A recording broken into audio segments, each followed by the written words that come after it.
মানে এত প্রাণবন্ত একটা আয়োজন আজকের এই দিনে, মানে আমি আনন্দে হাসবো না কাঁদবো আমি নিজেই বুঝতে পারছি না। সেই 1977 সাল থেকে 2025 এই দীর্ঘ সময়ের মধ্যে এই প্রথম এত সুন্দর একটা আয়োজন। সাবেক ছাত্রছাত্রী কর্তৃক আয়োজিত আজকের এই ঈদ পুনর্মিলনী অনুষ্ঠানে আমাদের মাঝে উপস্থিত আছেন আসামনগর মাধ্যমিক বিদ্যালয়ের সম্মানিত প্রধান শিক্ষক, সম্মানিত শিক্ষক মন্ডলী, উপস্থিত আমার প্রাণপ্রিয় ছাত্রছাত্রী ভাই ও বোনেরা। শুরুতেই আমি শ্রদ্ধার সাথে স্মরণ করি আমার পিতা মরহুম আজম আলী বিশ্বাস, ওয়াজ আলী মন্ডল, হানিফ আলী, আমার সদ্য চাচা জয়নাল আবিদিন, মুক্তার আলী, যারা আজকে আমাদের মাঝে নাই, তাদের বিদায়ী আত্মার শান্তি কামনা করে আমি আমার বক্তব্য শুরু করছি।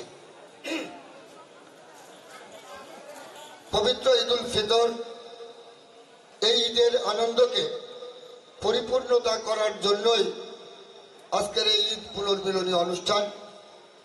এই অনুষ্ঠান যাদের সহযোগিতায় এই এত সুন্দর একটি অনুষ্ঠানের আয়োজন,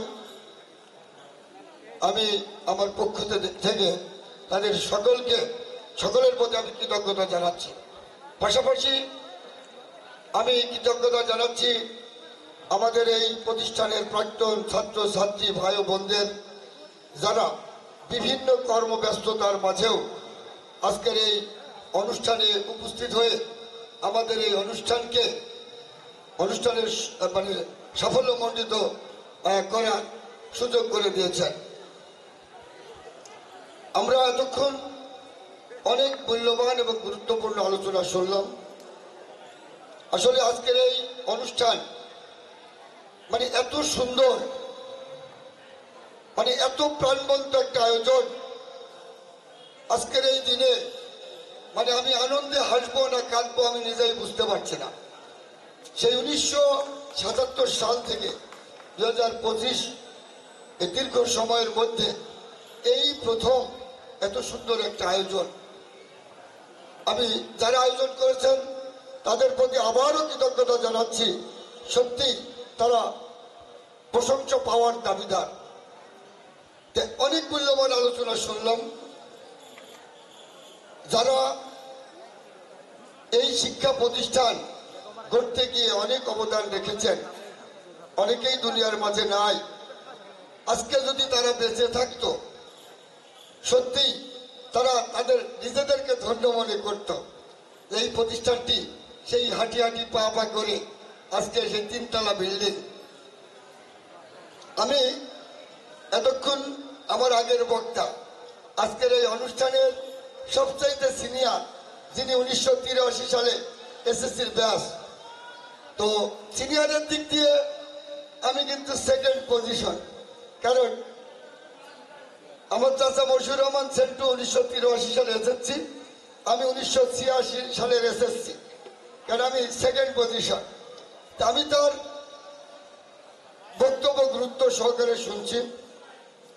তো তার কথার ভিতরেও আমি কিন্তু নেগেটিভ কিছু কথা পাইছি, যে কারণে তার কথা দিয়ে আমি কয়েকটি কথা বলবো। যে 1981 সালে আমি যখন হাই স্কুলে ভর্তি হব, তখন এই স্কুল একেবারে সেই মানে গাছতলায় ক্লাস চলতো। তো আমার চিন্তা চেতনা খুব বড় ছিল। আমার ইচ্ছা ছিল যে আমি বাইরে বড় করে স্কুলে লেখাপড়া করব। আমি কুষ্টিয়া জেলা স্কুলে তখন পরীক্ষা দিয়ে মেধাবীদের ভর্তি দিত। তখন কোনো তদবির ছিল না, রাজনৈতিক প্রভাব ছিল না। তো সেই সময় আমি কুষ্টিয়া জেলা স্কুলে আমি ভর্তি হওয়ার জন্য আবেদন করি এবং সেইখানে মেধাবী ছাত্র হিসাবে আমি সেখানে ভর্তি হওয়ার সুযোগ পাই। তো 81 সাল তখন আমার আব্বা ছিল এই এলাকার চেয়ারম্যান। তখন চেয়ারম্যানদের অনেক সম্মান ছিল, অনেক কদর ছিল। তো আমি যখন কুষ্টিয়া জেলা স্কুলে ভর্তি হই, তখন এই সামাজিক যে মূল্যবোধের যে অবক্ষয়, তখন থেকেই আমি এটা খুব উপলব্ধি করে আসছি।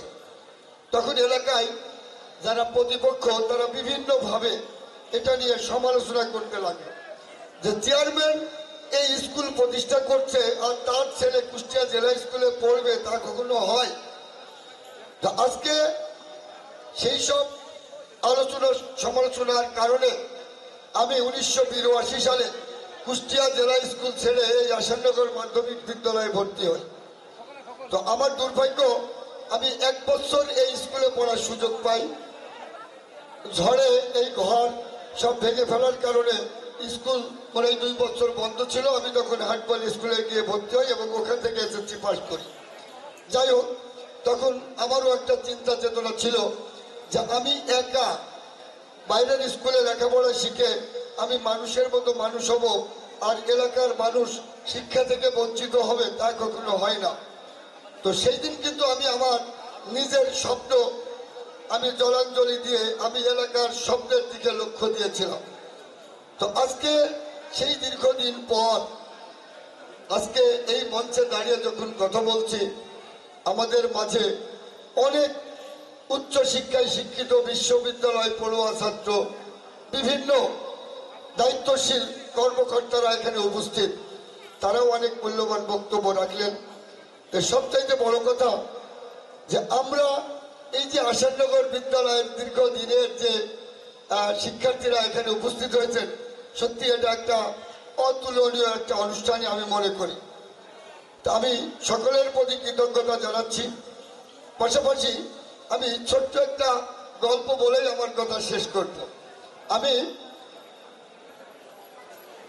প্রবাসী 3 জন প্রবাসী, তারা এমনই একটা অপরাধ করেছে যে সেই দেশে তাদের সাজা হয়েছে মৃত্যুদণ্ড। ওই দেশের সিস্টেম হলো যে মেশিনের মাধ্যমে তাদের মৃত্যুদণ্ড কার্যকর করা হবে। তো একজনের বাড়ি বাংলাদেশ, একজন পাকিস্তান, একজন ইন্ডিয়া। প্রথমে যে পাকিস্তানের যে ছেলে, তাকে মেশিনের সামনে দাঁড় করানো হলো। এবার গলায় ফাঁসির রশি দিয়ে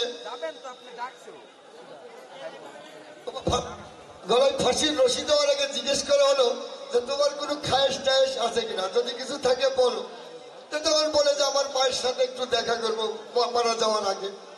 তার মাকে নিয়ে এসে দেখা করানো হয়। এবার মেশিনের সুইচ টিপ দেওয়ার পরে মেশিনে আর কাজ করে না। ওই দেশের নিয়ম যে একবারে সুইচ দেওয়ার পর যদি মৃত্যুদণ্ড কার্যকর না হয় তো সে নির্দোষ খালাস। এবার মেশিনে কাজ করলো না, নির্দোষ খালাস, বাড়ি চলে গেল। দ্বিতীয় জনের বাড়ি ইন্ডিয়াতে আসলো, তাকে জিজ্ঞেস করা হলো তোমার খাইশ টাইশ আছে নাকি? তো বলছে আমার বাবার সাথে দেখা করো। দিয়ে আসলো, বাবার সাথে দেখা করলো। এবার মেশিনের সুইচের টিপ দিল, ফাঁসি হলো না, মেশিন নষ্ট। তো বললো তুমি নির্দোষ খালাস। এবার তৃতীয় জন বাংলাদেশি, ওকে ফাঁসি দেওয়ার আগে জিজ্ঞেস করলো তোমার কোনো খাইশ টাইশ আছে নাকি? উনি বললেন রাখ তোর খাইশ টাইশ, আগে তোর মেশিন ঠিক কর। বিষয় হলো যে আমরা দীর্ঘ স্বপ্ন নিয়ে এই স্কুল প্রতিষ্ঠা হয়েছে। আমাদের অনেক খায়েশ আছে, আমাদের সব খায়েশ রাখতে হবে। আমাদের সকলের প্রতি আবেদন, বিনয়ের সাথে আবেদন, এই সামাজিক মূল্যবোধের অবক্ষয় থেকে আমাদের ফিরে আসতে হবে। আমাদের ফিরে আসতে হবে সেইখানে কে কোন জাতের মানুষ আমরা দেখতে গেলে চলবে না। আমাদের ভালোকে ভালো বলতে হবে, মন্দকে মন্দ বলতে হবে।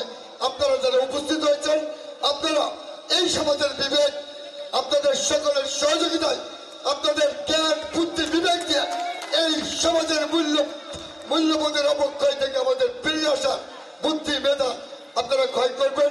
আমরা এই সমাজ বিনির্মাণে আপনাদের সহযোগিতা চাই, দেশ বিনির্মাণে আপনাদের সহযোগিতা চাই। আগামী দিনে আমরা সুন্দর একটা বাংলাদেশ দেখবো, সুন্দর একটা গ্রাম দেখবো, সুন্দর একটা প্রতিষ্ঠান দেখবো। এই আশাবাদ ব্যক্ত করে আপনারা যারা উপস্থিত হয়েছেন সকলের দীর্ঘায়ু কামনা করে, সকলের সুস্বাস্থ্য কামনা করে আগামী দিনে আমরা যে কোনো এই শিক্ষা এই বিদ্যালয় কেন্দ্রিক অনুষ্ঠানে আপনাদেরকে আহ্বান করলে আপনারা সেই আহ্বানের সাড়া দেবেন, এই আশাবাদ ব্যক্ত করে আমি আমার বক্তব্য